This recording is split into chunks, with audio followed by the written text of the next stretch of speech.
Harry Potter and the Goblet of Fire, Chapter 26, The Second Task. "You said you'd already worked out that egg clue," said Hermione indignantly. "Keep your voice down," said Harry crossly.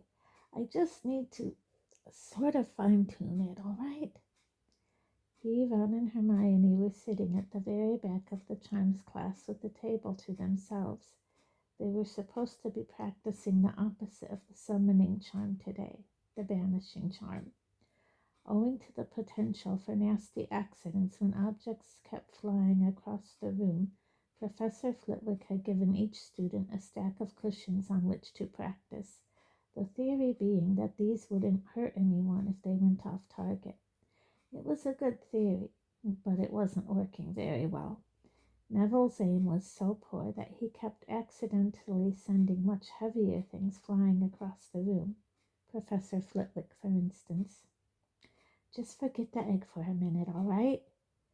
Harry hissed as Professor Flitwick went whizzing resignedly past them, landing on top of a large cabinet. "I'm trying to tell you about Snape and Moody." This class was ideal cover for a private conversation, as everyone was having far too much fun to pay them any attention. Harry had been recounting his adventures of the previous night in whispered installments for the last half an hour. "Snape said Moody's searched his office as well?" Ron whispered, his eyes alight with interest, as he banished a cushion with the sweep of his wand. It soared into the air and knocked Parvati's hat off. "What? Do you reckon Moody's here to keep an eye on Snape as well as Karkaroff?"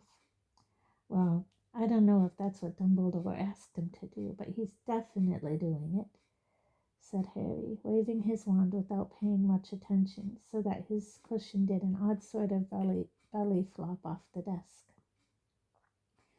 "Moody said Dumbledore only let Snape stay here because he's giving him a second chance or something." "What?" said Ron, his eyes widening, his next cushion spinning high into the air, ricocheting off the chandelier and dropping heavily onto Flitwick's desk.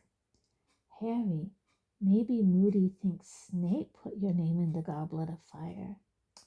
"Oh, Ron," said Hermione, shaking her head skeptically. "We thought Snape was trying to kill Harry before, and it turned out he was saving Harry's life, remember?" She banished a cushion, and it flew across the room and landed in the box they were all supposed to be aiming at. Harry looked at Hermione, thinking. It was true that Snape had saved his life once, but the odd thing was, Snape definitely loathed him, just as he'd loathed Harry's father when they had been at school together. Snape loved taking points from Harry, and had certainly never missed an opportunity to give him punishments, or even to suggest that he should be suspended from the school. "I don't care what Moody says," Hermione went on. "Dumbledore's not stupid. He was right to trust Hagrid and Professor Lupin, even though loads of people wouldn't have given them jobs. So why shouldn't he be right about Snape, even if Snape is a bit evil?" said Ron promptly. "Come on, Hermione, why are all these dark wizard catchers searching his office then?" "Why has Mr. Crouch been pretending to be ill?" said Hermione, ignoring Ron. "It's a bit funny, isn't it, that he can't manage to come to the Yule Ball, but he can get up here in the middle of the night when he wants to." "You just don't like Crouch because of that elf Winky," said Ron, sending a cushion soaring into the window. "You just want to think Snape's up to something," said Hermione, sending her cushion zooming neatly into the box. "I just want to know what Snape did with his first chance, if he's on his second one," said Harry grimly, and his cushion, to his very great surprise, flew straight across the room and landed neatly on top of Hermione's. Obedient to Sirius's wish of hearing about anything odd at Hogwarts, Harry sent him a letter by Brown Owl that night explaining all about Mr. Crouch breaking into Snape's office, and Moody and Snape's conversation. Then Harry turned his attention in earnest to the most urgent problem facing him now, How to Survive Underwater for an Hour on the 24th of February. Ron quite liked the idea of using the summoning charm again. Harry had explained about aqua lungs, and Ron couldn't see why Harry shouldn't summon one from the nearest Muggle town. Hermione squashed this plan by pointing out that, in the unlikely event that Harry managed to learn how to operate an aqua lung within the set limit of an hour, he was sure to be disqualified for breaking the International Code of Wizarding Secrecy. It was too much to hope that no Muggles would spot an aqua lung zooming across the countryside to Hogwarts. Of course, the ideal solution would be for you to transfigure yourself into a submarine or something, she said. If only we'd done human transfiguration already, but I don't think we start that until 6th year, and it can go badly wrong if you don't know what you're doing. Yeah, I don't fancy walking around with a periscope sticking out of my head, said Harry. I suppose I could always attack someone in front of Moody. He might do it for me.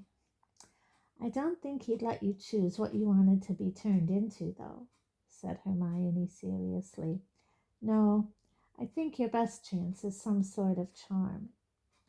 So Harry, thinking that he would soon have had enough of the library to last him a lifetime, buried himself once more among the dusty volumes, looking for any spell that might enable a human to survive without oxygen. However, though he, Ron, and Hermione searched through their lunchtimes, evenings, and whole weekends, though Harry asked Professor McGonagall for a note of permission to use the restricted section, and even asked the irritable, vulture-like librarian Madam Pinch for help, they found nothing whatsoever that would enable Harry to spend an hour underwater and live to tell the tale. Familiar flutterings of panic were starting to disturb Harry now, and he was finding it difficult to concentrate in lessons again.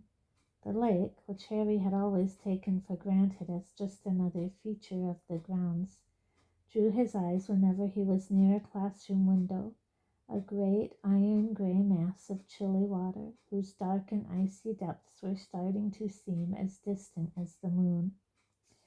Just as it had done before he had faced the Horntail, time was slipping away as though somebody had bewitched the clocks to go extra fast. There was a week to go before February the 24th. There was still time.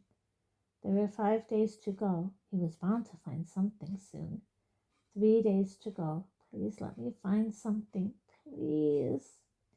With 2 days left, Harry started to go off food again. The only good thing about breakfast on Monday was the return of the brown owl he had sent to Sirius. He pulled off the parchment, unrolled it, and saw the shortest letter Sirius had ever written to him. Send date of next Hogsmeade weekend by return owl. Harry turned the parchment over and looked at the back, hoping to see something else, but it was blank. Weekend after next, whispered Hermione, who had read the note over Harry's shoulder. Here, take my quill and send this owl back straight away. Harry scribbled the dates down on the back of Sirius's letter, tied it back onto the brown owl's leg, and watched it take flight again. What had he expected? Advice on how to survive underwater? He had been so intent on telling Sirius all about Snape and Moody, he had completely forgotten to mention the egg's clue. What's he want to know about the next Hogsmeade weekend for? Said Ron. Dunno, said Harry dully. The momentary happiness that had flared inside him at the sight of the owl had died. Come on, care of magical creatures. Whether Hagrid was trying to make up for the blast-ended Scroots, or because there were now only 2 Scroots left, or because he was trying to prove he could do anything that Professor Grubbly Plank could, Harry didn't know, but he had been continuing her lessons on unicorns ever since he'd returned to work. It turned out that Hagrid knew quite as much about unicorns as he did about monsters, though it was clear that he found their lack of poisonous fangs disappointing. Today he had managed to capture 2 unicorn foals. Unlike full-grown unicorns, they were pure gold. Parvati and Lavender went into transports of delight at the sight of them, and even Pansy Parkinson had to work hard to conceal how much she liked them. Easier to spot than the adults, Hagrid told the class. They turn silver when they're about 2 years old, and they grow horns at around 4. Don't go pure white till they're full grown, round about 7. They're a bit more trustin' when they're babies. Don't mind boys so much.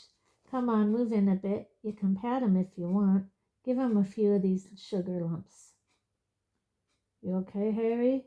Hagrid muttered, moving aside slightly, while most of the others swarmed around the baby unicorns.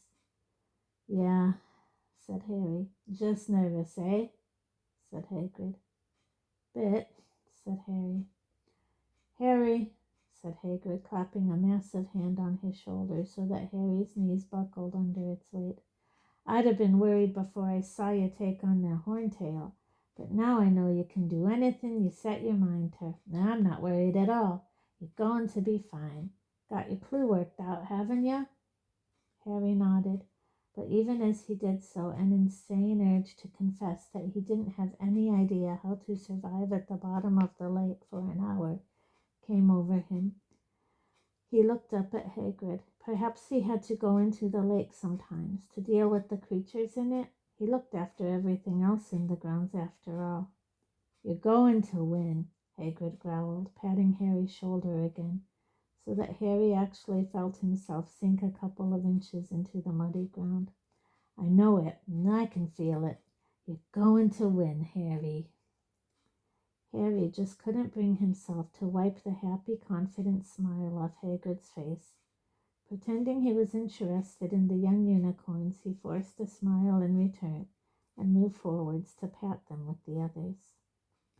By the evening before the second task, Harry felt as though he was trapped in a nightmare. He was fully aware that even if, by some miracle, he managed to find a suitable spell, he'd have a real job mastering it overnight. How could he have let this happen? Why hadn't he got to work on the egg's clue sooner? Why had he ever let his mind wander in class? What if a teacher had once mentioned how to breathe underwater? He, Ron, and Hermione sat in the library as the sun set outside, tearing feverishly through page after page of spells, hidden from each other by the massive piles of books on the desk in front of each of them.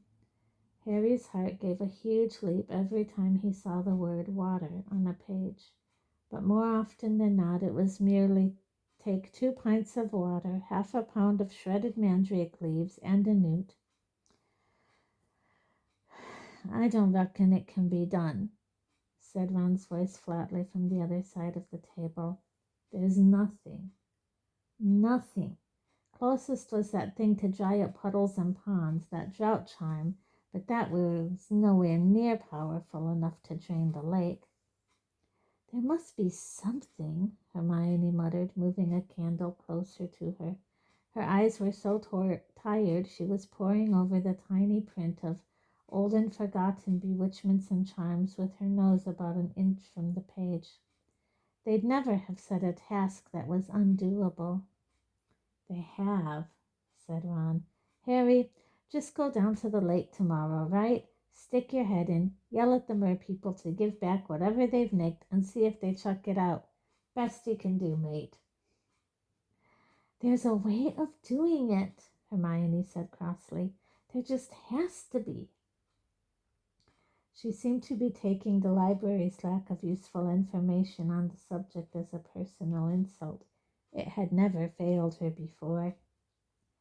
I know what I should have done, said Harry, resting face down on saucy tricks for tricky sorts. I should have learnt to be an animagus like Sirius. Yeah, you could have turned into a goldfish any time you wanted, said Ron. Or a frog. Yawned Harry. He was exhausted. It takes years to become an animagus, and then you have to register yourself in everything, said Hermione vaguely, now squinting down the index of weird wizarding dilemmas and their solutions. Professor McGonagall told us, remember, You've got to register yourself with the improper use of magic office, what animal you become, and your markings, so you can't abuse it.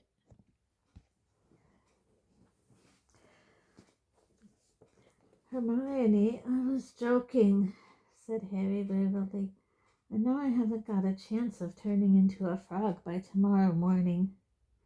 Oh, this is no use, Hermione said, snapping weird wizarding dilemmas shut. Who on earth wants to make their nose hair grow into ringlets? I wouldn't mind, said Fred Weasley's voice. Be a talking point, wouldn't it?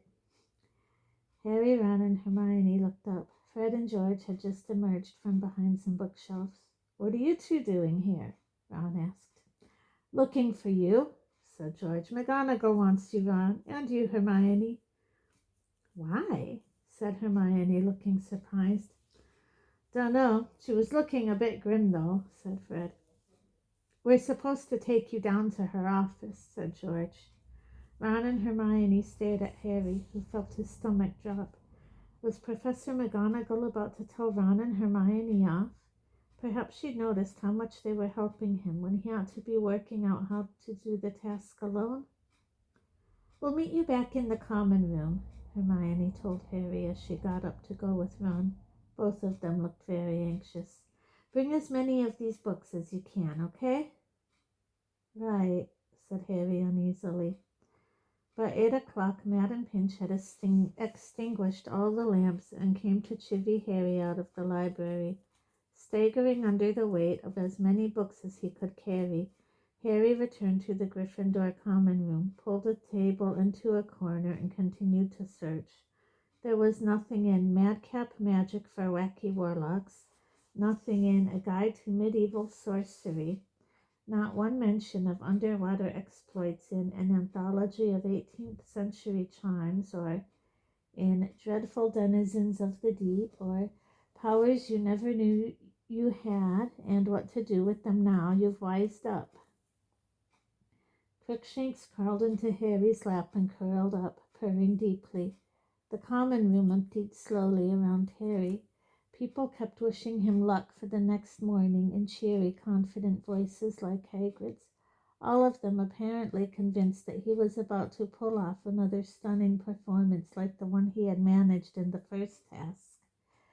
Harry couldn't answer them. He just nodded, feeling as though there was a golf ball stuck in his throat. By 10 to midnight, he was alone in the room with Crookshanks. He had searched all the remaining books, and Ron and Hermione had not come back. It's over, he told himself. You can't do it. You'll just have to go down to the lake in the morning and tell the judges. He imagined himself explaining that he couldn't do the task. He pictured Bagman's look of round-eyed surprise, Karkaroff's satisfied yellow-toothed smile. He could almost hear Fleur Delacour saying, I knew it. He is too young. He is only a little boy. He saw Malfoy flashing his Potter Stinks badge at the front of the crowd, saw Hagrid's crestfallen, disbelieving face. Forgetting that Crookshanks was on his lap, Harry stood up very suddenly. Crookshanks hissed angrily as he landed on the floor, gave Harry a disgusted look, and stalked away with his bottle-brush tail in the air. But Harry was already hurrying up the spiral staircase to his dormitory. He would grab the invisibility cloak and go back to the library. He'd stay there all night if he had to. Lumos, Harry whispered 15 minutes later as he opened the library door. One tip of light, he crept along the bookshelves, pulling down more books. Books of hexes and charms, books on merpeople and water monsters, books on famous witches and wizards, on magical inventions, on anything at all that might include one passing reference to underwater survival. He carried them over to a table, then set to work, searching them by the narrow beam of his wand, occasionally checking his watch. 1 in the morning, 2 in the morning. The only way he could keep going was to tell himself over and over again, next book, in the next one, the next one. The mermaid in the painting in the prefect's bathroom was laughing. Harry was bobbing like a cork in bubbly water next to her rock while she held his firebolt over his head. "Come and get it," she giggled maliciously. "Come on, jump." "I can't," Harry panted, snatching at the firebolt and struggling not to sink. "Give it to me." But she just poked him painfully in the side with the end of the broom, laughing at him. "That hurts. Get off. Ouch." "Harry Potter must wake up, sir." "Stop poking me."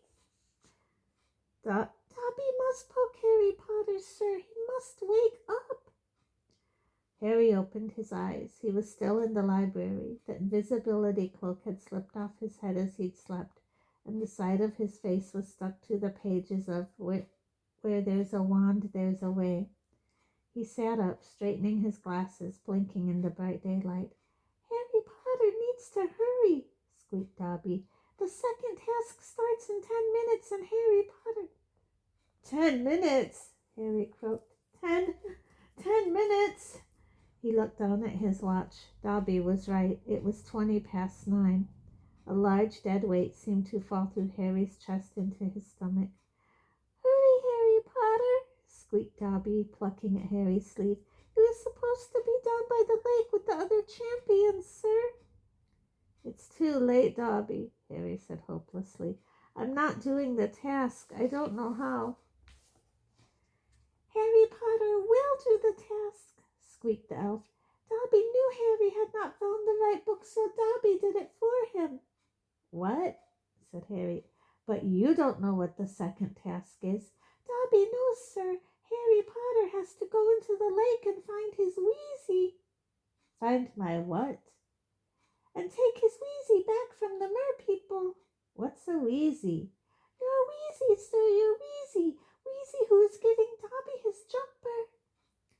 Dobby plucked at the shrunken maroon sweater he was now wearing over his shorts. "What?" Harry gasped. They've got Ron?" "The thing Harry Potter will miss most, sir," squeaked Dobby. "And past an hour—" "The prospect's black," Harry recited, staring horror-struck at the elf. "Too late, it's gone. It won't come back. Dobby, what have I got to do?" "You has to eat this, sir," squeaked the elf, and he put his hand in the pocket of his shorts and drew out a ball of what looked like slimy grayish-green rat tails. "Right before you go into the lake, sir. Gillyweed."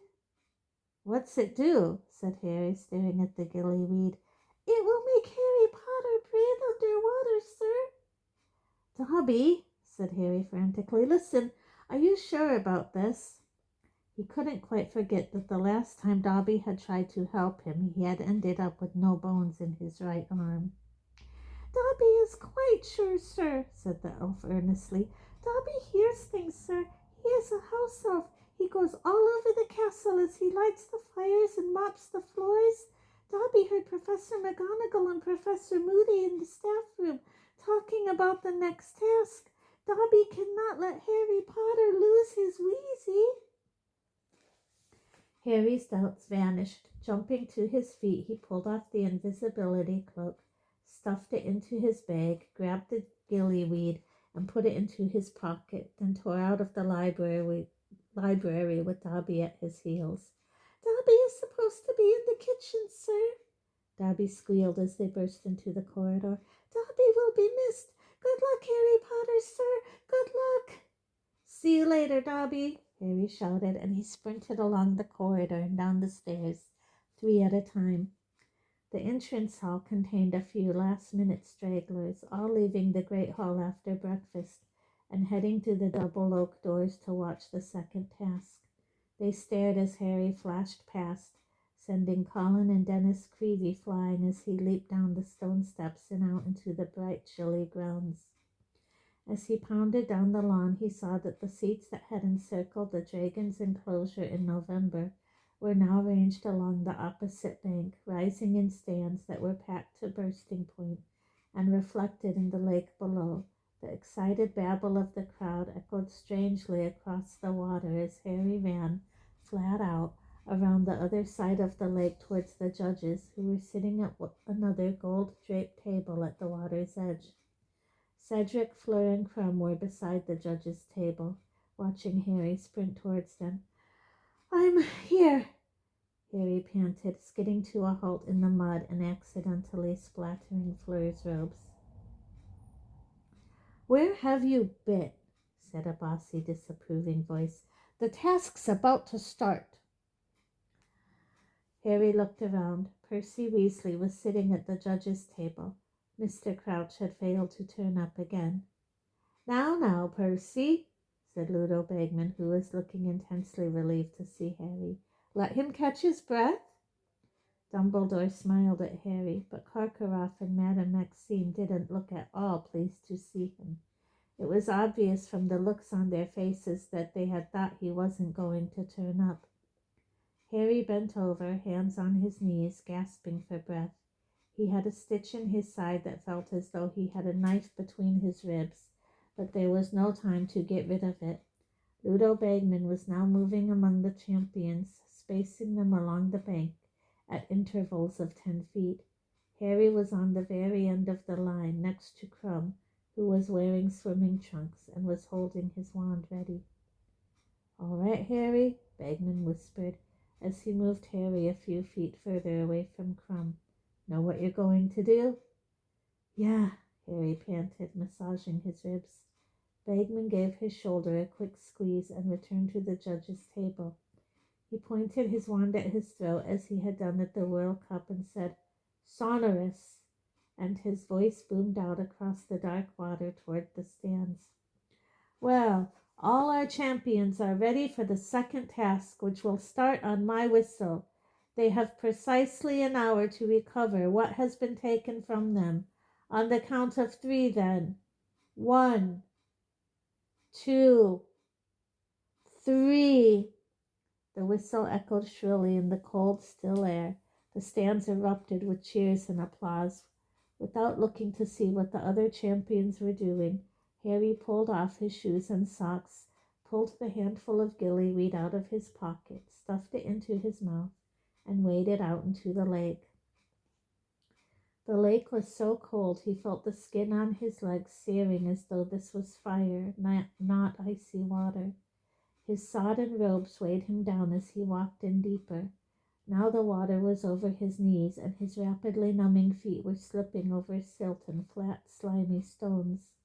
He was chewing the gillyweed as hard and fast as he could.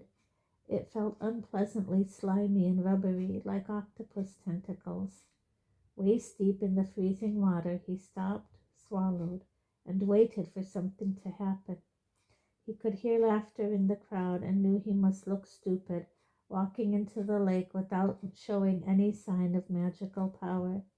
The part of him that was still dry was covered in goose pimples. Half immersed in the icy water, a cruel breeze lifting his hair, Harry started to shiver violently.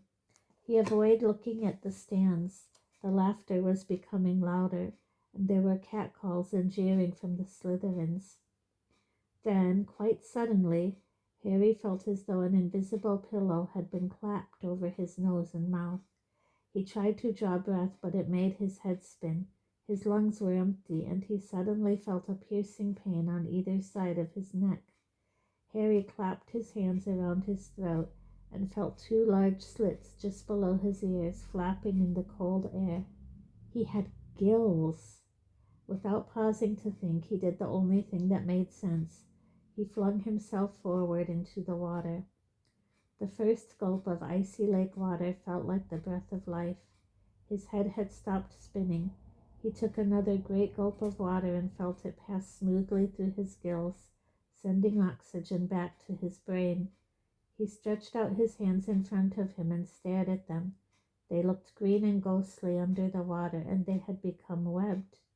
He twisted around and looked at his bare feet. They had become elongated, and his toes were webbed too. It looked as though he had sprouted flippers. The water didn't feel icy anymore either. On the contrary, he felt pleasantly cool and very light. Harry struck out once more, marveling at how far and fast his flipper-like feet propelled him through the water, and noticing how clearly he could see and how he no longer needed to blink. He had soon swum so far into the lake that he could no longer see the bottom. He flipped over and dived into its depths. Silence pressed upon his ears as he soared over a strange, dark, foggy landscape. He could only see 10 feet around him, so that as he sped through the water, new scenes seemed to loom suddenly out of the oncoming darkness. Forests of rippling, tangled black weed, wide plains of mud littered with dull, glimmering stones. He swam deeper and deeper out towards the middle of the lake, his eyes wide, staring through the eerily gray-lit water around him to the shadows beyond, where the water became opaque. Small fish flickered past him like silver darts. Once or twice he thought he saw something larger moving ahead of him, but when he got nearer he discovered it to be nothing but a large blackened log or a dense clump of weed. There was no sign of any of the other champions, merpeople, Ron, nor, thankfully, the giant squid. Light green weeds stretched ahead of him as far as he could see, 2 feet deep, like a meadow of very overgrown grass. Harry was staring unblinkingly ahead of him, trying to discern shapes through the gloom, and then, without warning, something grabbed hold of his ankle. Harry twisted his body around and saw a Grindylow, a small horned water demon, poking out of the weeds. Its long fingers clutched tightly around Harry's leg, its pointed fangs bared. Harry stuck his webbed hand quickly inside his robes and fumbled for his wand. By the time he had grasped it, 2 more Grindylows had risen out of the weed, had seized handfuls of Harry's robes, and were attempting to drag him down. "Relatio!" Harry shouted, except that no sound came out. A large bubble issued from his mouth, and his wand, instead of sending sparks at the Grindylows, pelted them with what seemed to be a jet of boiling water, for where it struck them, angry red patches appeared on their green skin. Harry pulled his ankle out of the Grindylow's grip and swam as fast as he could, occasionally sending more jets of hot water over his shoulder at random. Every now and then, and he felt one of the Grindylows snatch at his foot again and kicked out hard. Finally, he felt his foot connect with the horned skull, and looking back, saw the dazed Grindylow floating away cross-side, while its fellows shook their fists at Harry and sank back into the weed. Harry slowed down a little, slipped his wand back inside his robes, and looked around, listening again. He turned full circle in the water, the silence pressing harder than ever against his eardrums. He knew he must be even deeper in the lake now, but nothing was moving except the rippling weed. "How are you getting on?" Harry thought he was having a heart attack. He whipped around and saw Moaning Myrtle floating hazily in front of him, gazing at him through her thick pearly glasses. "Myrtle!" Harry tried to shout, but once again nothing came out of his mouth but a very large bubble. Moaning Myrtle actually giggled. "You want to try over there," she said, pointing. "I won't come with you. I don't like them much. They always chase me when I get too close." Harry gave her the thumbs up to show his thanks and set off once more, careful to swim a bit higher over the weed to avoid any more Grindylows that might be lurking there. He swam on for what felt like at least 20 minutes. He was passing over vast expanses of black mud now, which swirled murkily as he disturbed the water. Then, at long last, he heard a snatch of haunting mirth song. "An hour long you'll have to look, and to recover what we took." Harry swam faster and soon saw a large rock emerge out of the muddy water ahead. It had paintings of merpeople on it. They were carrying spears and chasing what looked like the giant squid. Harry swam on past the rock, following the mirth song. "Your times have gone, so tarry not, lest what you seek stays here to rot." A cluster of crude stone dwellings stained with algae loomed suddenly out of the gloom on all sides. Here and there at the dark windows Harry saw faces, faces that bore no resemblance at all to the painting of the mermaid in the prefect's bathroom. The merpeople had grayish skins and long, wild, dark green hair. Their eyes were yellow, as were their broken teeth, and they wore thick ropes of pebbles around their necks. They leered at Harry as he swam past.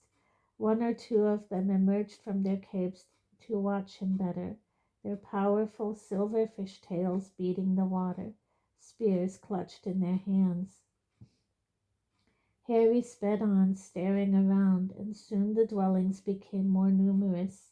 There were gardens of weed around some of them, and he even saw a pet Grindylow tied to a stake outside one door. Merpeople were emerging on all sides now, watching him eagerly, pointing at his webbed hands and gills, talking behind their hands to each other.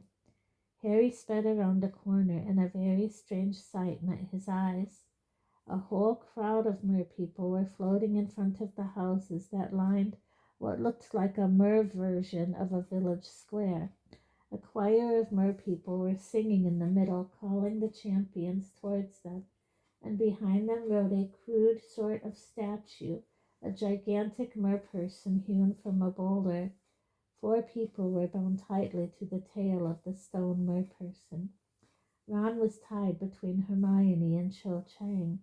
There was also a girl who looked no older than 8, whose clouds of silvery hair made Harry feel sure that she was Fleur Delacour's sister. All 4 of them appeared to be in a very deep sleep. Their heads were lolling onto their shoulders, and fine streams of bubbles kept issuing from their mouths. Harry sped toward the hostages, half expecting the merpeople to lower their spears and charge at him, but they did nothing. The ropes of weed tying the hostages to the statue were thick, slimy, and very strong. For a fleeting second he thought of the knife Sirius had brought him for Christmas, locked in his trunk in the castle a quarter of a mile away, no use to him whatsoever. He looked around. Many of the merpeople surrounding them were carrying spears. He swam swiftly towards a 7-foot-tall merman with a long green beard and a choker of shark fangs, and tried to mime a request to borrow the spear. The merman laughed and shook his head. "We do not help," he said in a harsh, croaky voice.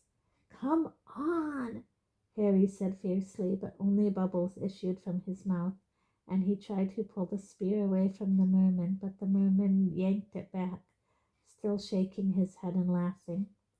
Harry swirled around, staring about. Something sharp, anything. There were rocks littering the lake bottom. He dived and snatched up a particularly jagged one and returned to the statue. He began to hack at the ropes binding Ron, and after several minutes' hard work they broke apart. Ron floated unconscious a few inches above the lake bottom, drifting a little in the ebb of the water. Harry looked around. There was no sign of any of the other champions. What were they playing at? Why didn't they hurry up? He turned back to Hermione, raised the jagged rock, and began to hack at her bindings too. At once several pairs of strong gray hands seized him. Half a dozen mermen were pulling him away from Hermione, shaking their green-haired heads and laughing. "You take your own hostage," one of them said to him. "Leave the others." "No way," said Harry furiously, but only 2 large bubbles came out. "Your task is to retrieve your own friend. Leave the others."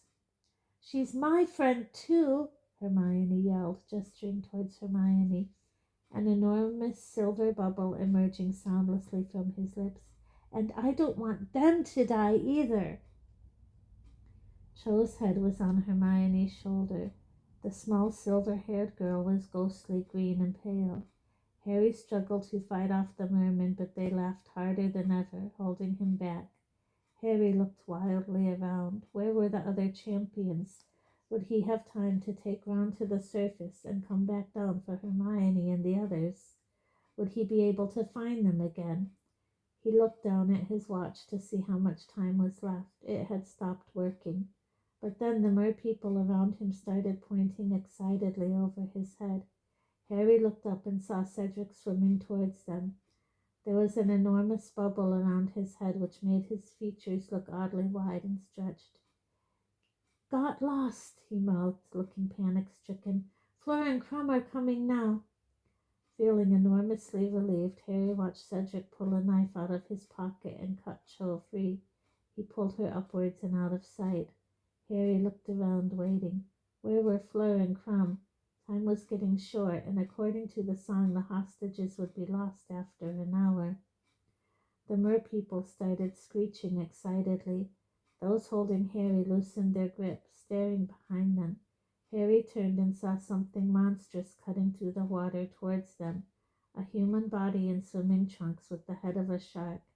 It was Crumb. He appeared to have transfigured himself, but badly. The shark man swam straight to Hermione and began snapping and biting at her ropes. The trouble was that Crumb's new teeth were positioned very awkwardly for biting anything smaller than a dolphin, and Harry was quite sure that if Crumb wasn't careful, he was going to rip Hermione in half. Darting forwards, Harry hit Crumb hard on the shoulder and held up the jagged stone. Crumb seized it and began to cut Hermione free. Within seconds he had done it. He grabbed Hermione around the waist and, without a backward glance, began to rise rapidly with her towards the surface. Now what? Harry thought desperately. If he could be sure that Fleur was coming, but still no sign, there was nothing for it. He snatched up the stone which Crumb had dropped, but the mermen now closed in around Ron and the little girl, shaking their heads at him. Harry pulled out his wand. "Get out of the way!" Only bubbles flew out of his mouth, but he had the distinct impression that the mermen had understood him, because they suddenly stopped laughing. Their yellowish eyes were fixed upon Harry's wand, and they looked scared. There might be a lot more of them than there were of him, but Harry could tell, by the looks on their faces, that they knew no more magic than the giant squid did. "You've got until 3!" Harry shouted. A great stream of bubbles burst from him, but he held up 3 fingers to make sure they got the message. 1, he put down a finger. 2, he put down a second. They scattered. Harry darted forwards and began to hack at the ropes binding the small girl to the statue, and at last she was free. He seized the little girl around the waist, grabbed the neck of Ron's robes, and kicked off from the bottom. It was very slow work. He could no longer use his webbed hands to propel himself forwards. He worked his flippers furiously, but Ron and Fleur's sister were like potato-filled sacks dragging him back down. He fixed his eyes skywards, though he knew he must still be very deep. The water above him was so dark. Merpeople were rising with him. He could see them swirling around him with ease, watching him struggle through the water. Would they pull him back down to the depths when the time was up? Did they perhaps eat humans? Harry's legs were seizing up with the effort to keep swimming. His shoulders were aching horribly with the effort of dragging Ron and the girl. He was drawing breath with extreme difficulty. He could feel pain on the sides of his neck again. He was becoming very aware of how wet the water was in his mouth. Yet the darkness was definitely thinning now. He could see daylight above him. He kicked hard with his flippers and discovered that they were nothing more than feet. Water was flooding through his mouth into his lungs. He was starting to feel dizzy, but he knew light and air were only 10 feet above him. He had to get there. He had to. Harry kicked his legs so hard and fast it felt as though his muscles were screaming in protest. His very brain felt waterlogged. He couldn't breathe. He needed oxygen. He had to keep going. He could not stop. And then he felt his head break the surface of the lake. Wonderful, cold, clear air was making his wet face sting. He gulped it down, feeling as though he had never breathed properly before, and panting, pulled Ron and the little girl up with him.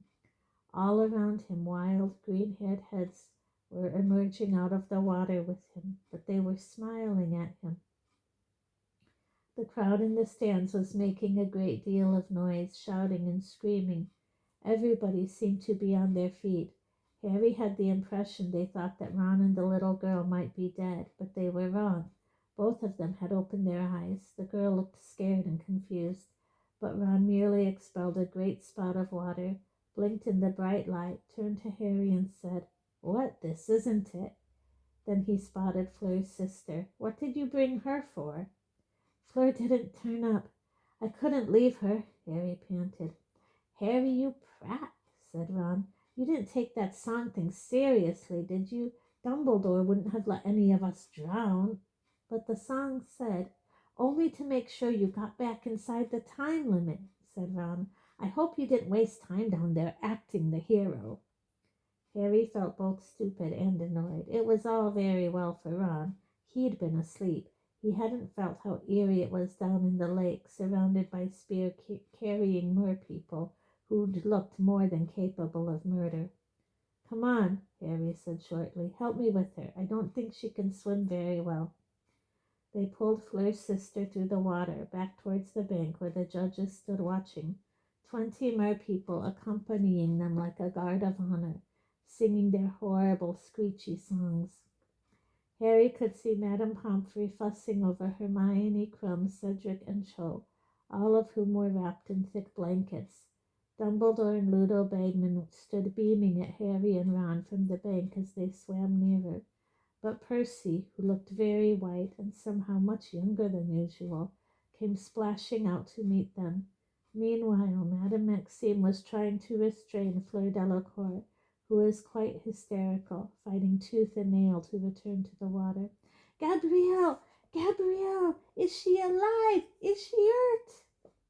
"She's fine," Harry tried to tell her, but he was so exhausted he could hardly talk, let alone shout. Percy seized Ron and was dragging him back to the bank. "Get off, Percy. I'm all right." Dumbledore and Bagman were pulling Harry upright. Fleur had broken free of Madame Maxime and was hugging her sister. "It was the Grindylows. They attacked me. Oh, Gabrielle, I thought. "Come here, you," said Madame Pomfrey's voice. She seized Harry and pulled him over to Hermione and the others, wrapped him so tightly in a blanket that he felt as though he was in a straitjacket, and forced a measure of very hot potion down his throat. Steam gushed out of his ears. "Harry, well done!" Hermione cried. "You did it! You found out how, all by yourself." "Well," said Harry. He would have told her about Dobby, but he had just noticed Karkaroff watching him. He was the only judge who had not left the table, the only judge not showing signs of pleasure and relief that Harry, Ron, and Fleur's sister had got back safely. "Yeah, that's right," said Harry, raising his voice slightly so that Karkaroff could hear him. "You have a water beetle in your hair, Hermione," said Krum.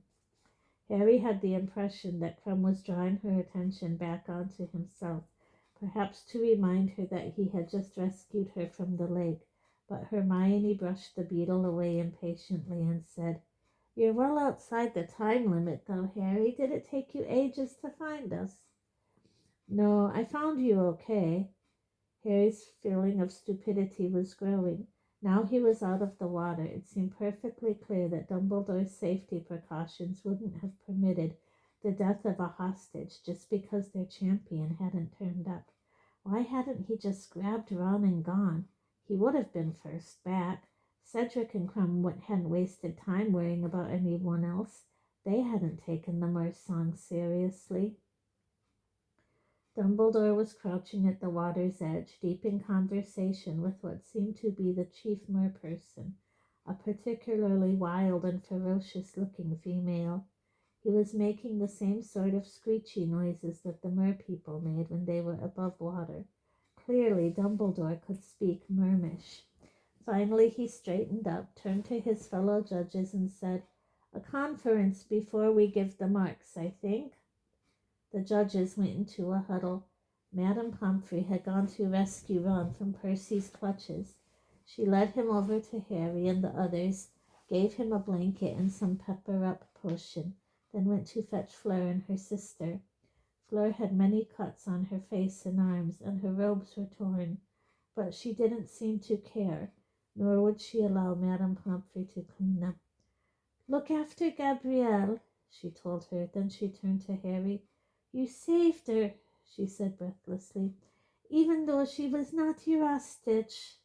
"Yeah," said Harry, who was now heartily wishing he'd left all three girls tied to the statue. Fleur bent down, kissed Harry twice on each cheek. He felt his face burn and wouldn't have been surprised if steam was coming out of his ears again. Then said to Ron, "And you too, you helped." "Yeah," said Ron, looking extremely hopeful. "Yeah, a bit." Fleur swooped down on him too and kissed him. Hermione looked simply furious, but just then Ludo Bagman's magically magnified voice boomed out beside them, making them all jump and causing the crowd in the stands to go very quiet. "Ladies and gentlemen, we have reached our decision. Merchieftainess Mercus has told us exactly what happened at the bottom of the lake, and we have therefore decided to award marks out of 50 for each of the champions as follows. Miss Fleur Delacour, though she demonstrated excellent use of the bubblehead charm, was attacked by Grindylows as she approached her goal and failed to retrieve her hostage. We award her 25 points." Applause from the stands. "I deserved 0, said Fleur throatily, shaking her magnificent head. Mr. Cedric Diggory, who also used the bubblehead charm, was first to return with his hostage, though he returned 1 minute outside the time limit of an hour. Enormous cheers from the Hufflepuffs in the crowd. Harry saw Cho give Cedric a glowing look. We therefore award him 47 points. Harry's heart sank. If Cedric had been outside the time limit, he most certainly had been. Mr. Victor Crumb used an incomplete form of transfiguration, which was nevertheless effective, and was second to return with his hostage. We award him 40 points. Karkaroff clapped particularly hard, looking very superior. Mr. Harry Potter used gillyweed to great effect, Bagman continued. He returned last and well outside the time limit of an hour. However, the Merchieftainess informs us that Mr. Potter was first to reach the hostages, and that the delay in his return was due to his determination to return all hostages to safety, not merely his own. Ron and Hermione both gave Harry half-exasperated, half-commiserating looks. Most of the judges, and here Bagman gave Karkaroff a very nasty look, feel that this shows moral fiber and merits full marks. However, Mr. Potter's score is 45 points. Harry's stomach leapt. He was now tying for first place with Cedric. Ron and Hermione, caught by surprise, stared at Harry, then laughed and started applauding hard with the rest of the crowd. There you go, Harry, Ron shouted over the noise. You weren't being thick after all. You were showing moral fiber. Fleur was clapping very hard too, but Crumb didn't look very happy at all. He attempted to engage Hermione in conversation, but she was too busy cheering Harry to listen. The third and final task will take place at dusk on the 24th of June, continued Bagman. The champions will be notified of what is coming precisely 1 month beforehand. Thank you all for your support of the champions. It was over, Harry thought dazedly, as Madame Pomfrey began herding the champions and hostages back to the castle to get into dry clothes. It was over. He had got through. He didn't have to worry about anything now until June the 24th. Next time he was in Hogsmeade, he decided, as he walked back up the stone steps into the castle, he was going to buy Dobby a pair of socks for every day of the year.